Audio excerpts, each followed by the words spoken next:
क्या आपके मन में कभी ये सवाल आया है कि हमारे पेरेंट्स हमारे लिए कितना हार्ड वर्क करते हैं? हाँ, मेरे मन में आया है, वो भी एक बार नहीं, कई बार।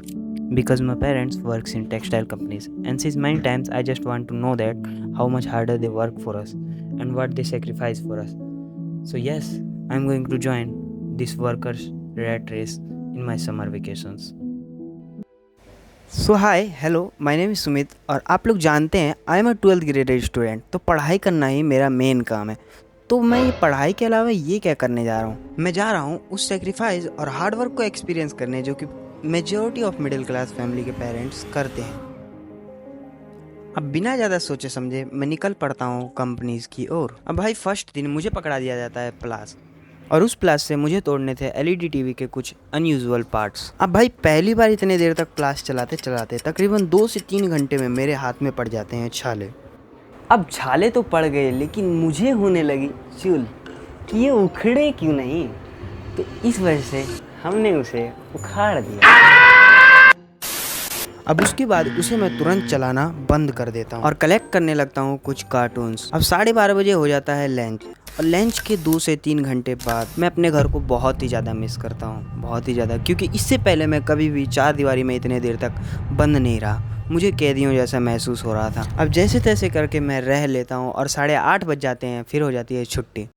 अब आफ्टर फ्यू डेज मुझे खड़ा कर दिया जाता है लाइन पर। Basically line is a track at which goods are देसी इंग्लिश झाड़ रहा है। तो दोस्तों, लाइन एक ट्रैक था जिसके ऊपर सामान रखा जाता था, टीवी रखा जाता था, और वो एक इंसान से दूसरे इंसान के पास होती थी। अब वहाँ काम करने के लिए मुझे दी जाती है एक यूज्ड यूनिफॉर्म, और वो यूनिफॉर्म इतनी बुरी तरीके से यूज हो रखी थी कि आप देख के भी नहीं कह सकते कि वो किसी इंसान ने यूज़ की है। फिर भी यार मैं उसको पहन के कर लेता हूँ काम। अब यहाँ सबसे बड़ी बात यह है कि मुझे वहाँ 12 घंटे खड़े होकर काम करना था। हाँ, 12 घंटे।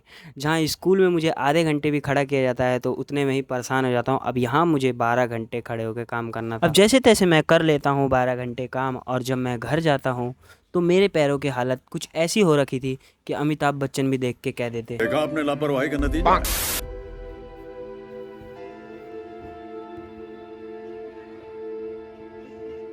अब अगली सुबह मुझ पर बिल्कुल भी नहीं उठा जाता, और मेरे पैरों ने तो प्रणाम कर ही दिया था, ना भैया नहीं होगा। फिर भी मैं चला जाता हूँ, और then I decided that I will go only 10 days. लेकिन अब फिर एक दिक्कत आ जाती है, जो कि है मेरे अकाउंट में इशू, जिसके कारण मेरी पेमेंट पेंडिंग में रह जाती है। अब ये दिक्कत ना मेरे सामने वॉल बन के खड़ी हो जाती है, बिकॉज जब तक मेरे को पेमेंट नहीं मिलती तब तक मैं काम नहीं छोड़ सकता था। लिटरली उस टाइम मुझे ना कंपनी के मैनेजमेंट पे बहुत ही ज़्यादा गुस्सा लग रहा था, क्योंकि कंपनी की वजह से ही मेरे अकाउंट में कुछ दिक्कत आई। अब फाइनली 24 दिन बाद मैं इस वर्कर लाइफ को छोड़ देता हूँ। अब देखो भाई, इस वर्कर लाइफ के बारे में मैं ज़्यादा कुछ नहीं बोलना चाहूँगा, क्योंकि कोई भी इंसान शौक से काम करने नहीं जाता जैसे कि मैं गया था। बहुत से लोगों के लिए ये रोजी रोटी है, और कईयों के लिए तो ये फर्स्ट और लास्ट ऑप्शन है। और एक बात और, अगर मेरी तरह कोई जाता है शौक से काम करने के लिए तो उससे निकलना बहुत मुश्किल हो जाता है गाइस, क्योंकि जब एक बार आपके हाथ में पैसे आ जाते हैं तो वो सारे सपने जो आपने देख रखे हैं वो उस पैसे के आगे छोटे लगने लगते हैं, और दिखाई देता है तो सिर्फ पैसा।